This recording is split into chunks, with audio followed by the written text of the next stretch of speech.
Welcome to this video. My name is John Wilder. Today we are fishing Mozingo. This will be an inside my mind style video. I'm going to try and talk you through what I'm thinking, what I'm doing. Right now I'm getting all my rods out because I haven't been here in a year, and a year ago was my first time ever here. So I kind of have an idea what I want to do and where I want to go, but as you can see, I'm getting all the rods out because I have no idea what stage they're in, where they are, or anything. So anyway, let's see how I try to unlock the lake. There were about 18 boats in this tournament, I believe, and I was second to last, making me 17. So here I am watching everybody take off, kind of thinking in my mind where I'm going to run, and I know that I don't want to be around a whole bunch of boats. I'm kind of tired of being around a whole bunch of boats. So as I'm kind of running down the lake, this kind of where I wanted to go, where I fished last year, I saw a couple of boats on either point. So I'm going to stop here, I'm going to start fishing the point, and I'm working my way back.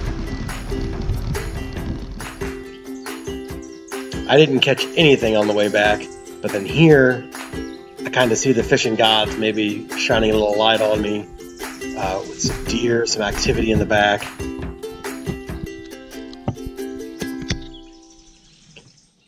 And not that I'm superstitious much, but I try and think of these things as signs. So, you know, I see some deer in the back. It's nice and quiet. I threw nothing but top water starting at that point, working my way back, and nothing. I mean, I threw a frog. I threw a buzzbait. I threw a rage-tail shad. What else did I throw? I threw a popar. So from the point all the way back, I threw nothing but top water. I saw the deer. It was kind of silent, so I picked up a crawl. You can see it's a white crawl. Here's my first cast. I just got over the log. Boom. Not a keeper, but in my mind, I'm thinking, okay, they're in the backs.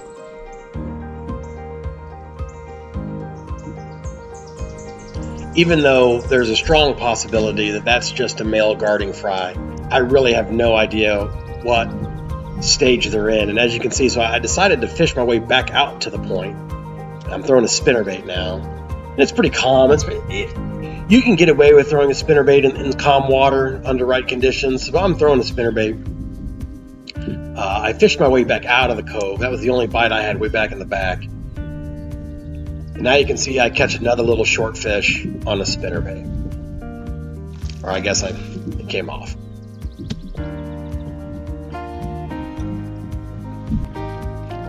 So now I'm fishing around the point. This is main lake, the point's right there on my left. I'm not far from the point, but I'm still throwing that spinnerbait.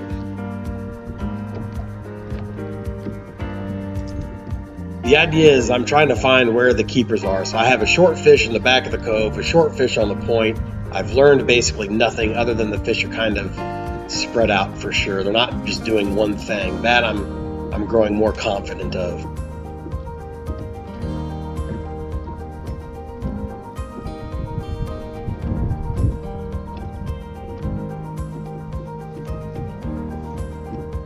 If you watched my last video in Clinton, you'll realize this is basically how I caught them in Clinton, with spinnerbait on Main Lake Wood.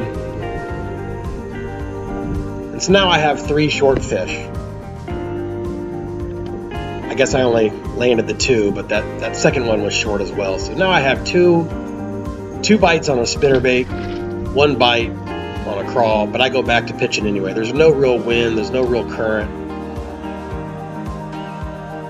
High skies, calm water. So now I'm dragging a crawl around. I'm kind of in the middle of a cove now.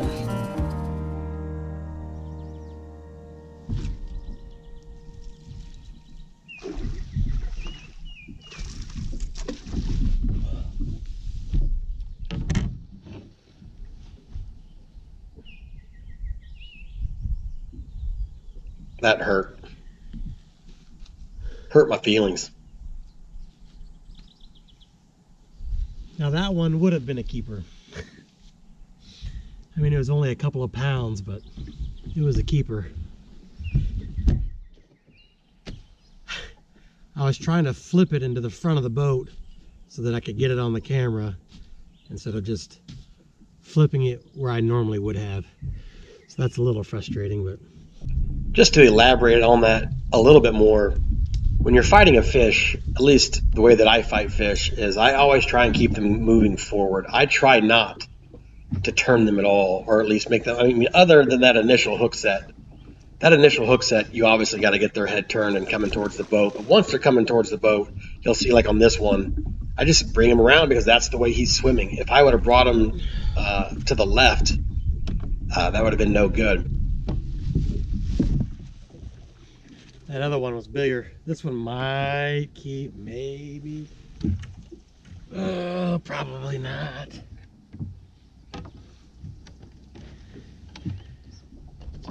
I was swimming at that time.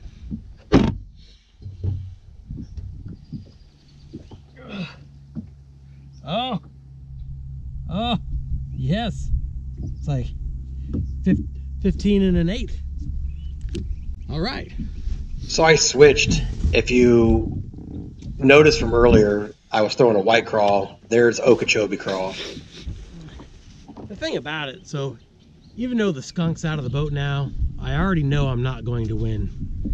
You have to fish clean, especially to win a 2-day tournament, and already losing a 2-pounder. I mean, I think we're going to catch some fish today, so it should be fun. I don't know, that's bite number 4 or 5. You're supposed to be keeping track at home. That's only my second keeper bite, but I don't know what time it is, 8:30, and I wasted a lot of time. So this is where I wanted to come, and as I was running here, I could see like 2 boats on either point, and so I wasn't about to play that game again, and so I pulled into a different cove, and I went all the way into the back, and it looked nice, but I think I had 1 small bite in the back and 1 maybe on the way out, so nothing really defined. I've had a bite out on the main lake, and then in the back again, so I think they're just biting. It's one of those times of years where everybody here should be getting bit. I'm pretty sure I'm way behind the 8 ball. I probably should have practiced, but such is life. We're gonna have fun. So the bunkies off the back, skunk's out of the boat. I don't have to worry about winning anymore, so we're just gonna have some fun and see if we can't catch some fish.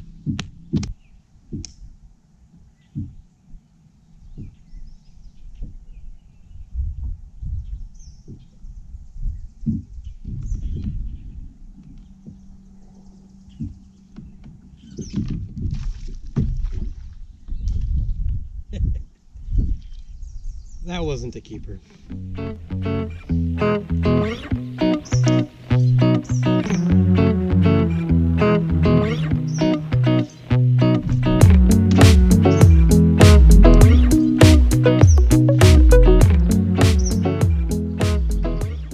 As I mentioned, I switched from the white to the Okeechobee crawl.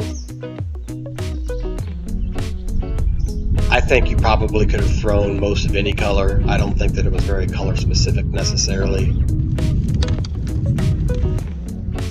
I just throw slightly different colors in lower light than I do when the sun's high.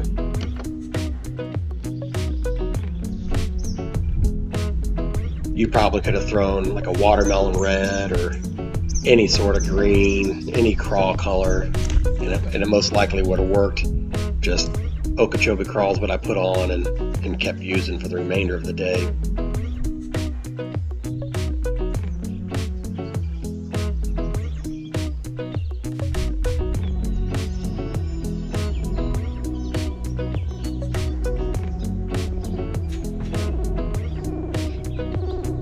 So now I'm pretty confident that I should be able to catch 5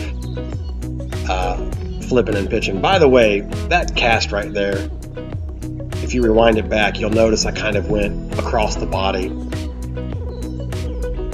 I mean, here I'm snagged, but the whole point is I wouldn't have been able to make that cast with a normal pitch, or like a roll cast, or an overhand. So I recommend learning to do that. You may want to rewind it back to that spot to kind of see what I'm talking about, but I literally went kind of backhand across the body, which is a little more awkward than a standard cast. It's not hard to do necessarily, but it can seem awkward if you're not used to it.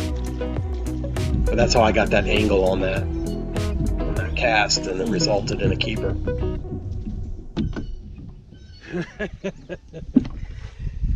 He had me wrapped. You were about ready to see me lose my mind, because this one's a keeper too.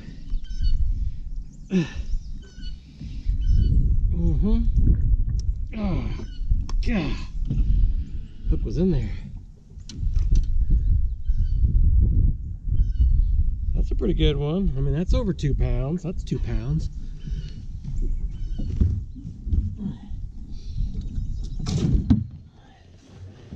And you're probably saying, well, why not just reposition the boat around? But if you pay really close attention when I'm fishing, I call this hunting. When I'm in here in kind of shallow water, you can see how kind of back I am. I try not to touch the trolling motor at all. So I'm really trying to take advantage of angles.